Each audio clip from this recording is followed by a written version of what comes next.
फिलहाल बांग्लादेश में तख्तापलट के बाद हिंसा और आगजनी के बीच उपद्रवी अल्पसंख्यक हिंदुओं को निशाना बना रहे हैं। बांग्लादेश के हिंदू मंदिरों को निशाना बनाकर हमले किए गए। हिंदुओं की दुकानों पर भी उपद्रवियों ने हमला किया है। बांग्लादेशी मीडिया का दावा है करीब 27 जिलों में ऐसे हमले हुए जहां हिंदू समुदाय के लोग टारगेट पर हैं। सूत्रों के मुताबिक बांग्लादेश में 4 मंदिरों में तोड़फोड़ की गई। बांग्लादेश के मेहरपुर में भीड़ ने मंदिर पर हमला किया। बांग्लादेश में सबसे बड़ा हमला इस्कॉन टेम्पल पर हुआ। वहां पर क्या हालात है? खबरें चल रही है कि हिंदू मंदिरों को निशाने पर लिया जा रहा है, वहां हिंदू जो व्यापारी हैं उनको टारगेट किया जा रहा है। क्या हालात है वहां पर? अभी भी जो बांग्लादेश के जो हालात है, जो 71 का जो मुक्ति युद्ध में जो नहीं होता अभी तो उससे भी बढ़कर हालत है।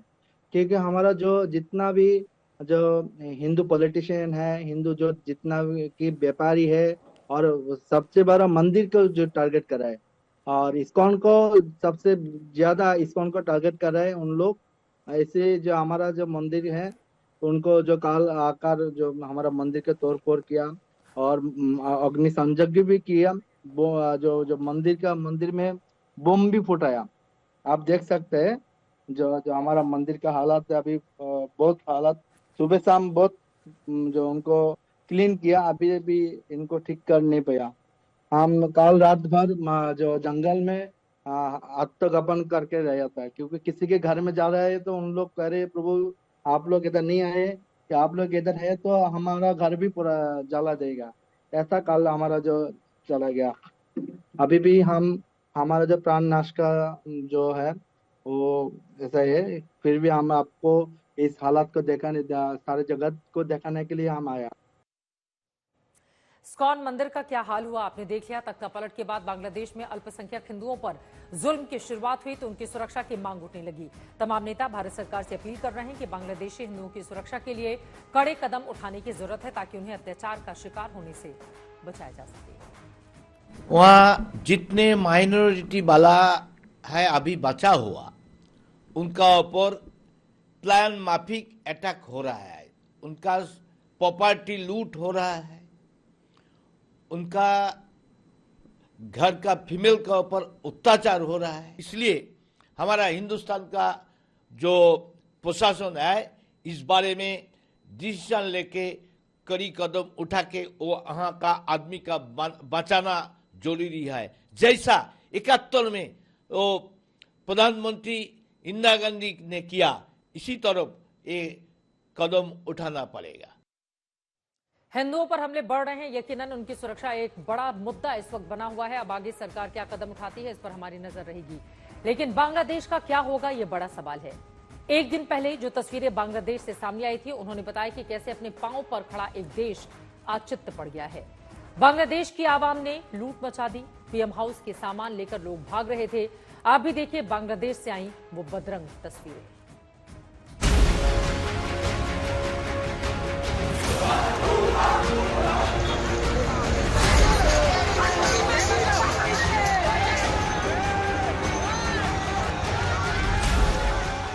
एक जीते जागते जिंदा देश की उधड़ी हुई तस्वीरें हैं। बांग्लादेश के प्रधानमंत्री अपना मुल्क छोड़कर भागी तो बांग्लादेश की रियाया ने लूट मचा दी। जिसके हाथ जो लगा वो लूट कर भागा। कुर्सियां लूटी, सोफे लूटे, महंगे सामान लूटे, जानवर लूटे। ये लूट सिर्फ सामानों की नहीं थी, ये लूट जमहूरियत की भी थी। और ये लूट कितनी तयशुदा थी, ये तब्दीली कितनी पुरसुकून थी, ये इंकलाब कितना इत्मीनान से हुआ कि मरगिब की मीडिया को अब ढाका ही नहीं, पूरा बांग्लादेश अमनो अमान में डूबा नजर आता है। आसमान से बांग्लादेश की खूबसूरत तस्वीरें सामने आ रही हैं। सड़कों पर अब आग नहीं अमन दिखता है, लेकिन ये दिखने से ज्यादा छलावा है, क्योंकि वक्त गवाह है कि बांग्लादेश अस्थिर है। ये कल की बात थी जब जमहूरियत के तख्तापलट का जश्न सेना के वाहन पर मनाया जा रहा था। ये कल की बात थी जब सदर मुल्क की रिहाइश पर लुटेरों का हमला हो गया था।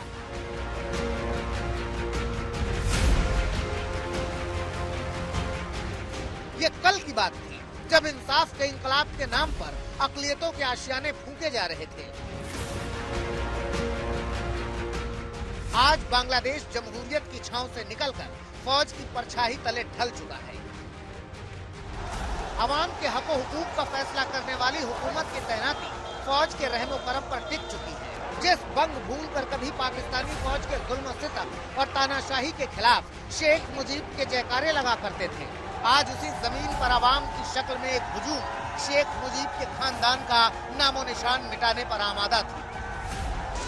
ये वही बांग्लादेश है जिस जमीन पर महज 5 दशकों की दरमियानी सियासत ने इतनी तब्दीलियां देखी।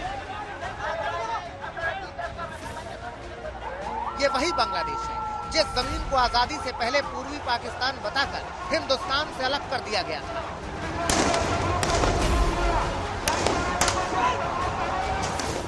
ये वही बांग्लादेश की जमीन है जिसने मजहबी बुनियाद पर बांटे गए मुल्क पाकिस्तान की राह चलने से इनकार कर दिया था।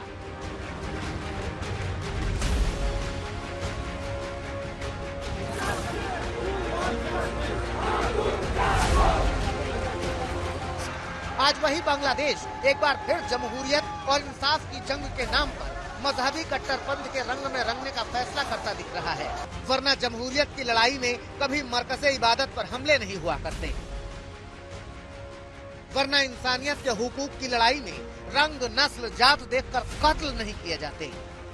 और इन हालात में बांग्लादेश के लिए यही कहा जा सकता है कि ये क्या थे, क्या हो गए और क्या होंगे। अभी जाओ विचारो आज मिलकर ये मुसीबतें सभी जो हर बंधन से मुक्त थे, स्वतंत्र थे, स्वाधीन थे, सुख वैभव से युक्त थे, शांति के शिखरासीन थे, आज वहाँ उन्माद है, प्रतिशोध की बस आग है, घृणा में उबलता मन है, हिंसा में लिप्त कुछ जन है। उस भूमि का भविष्य क्या जहाँ शासन ही पराधीन है। आज तक ब्यूरो।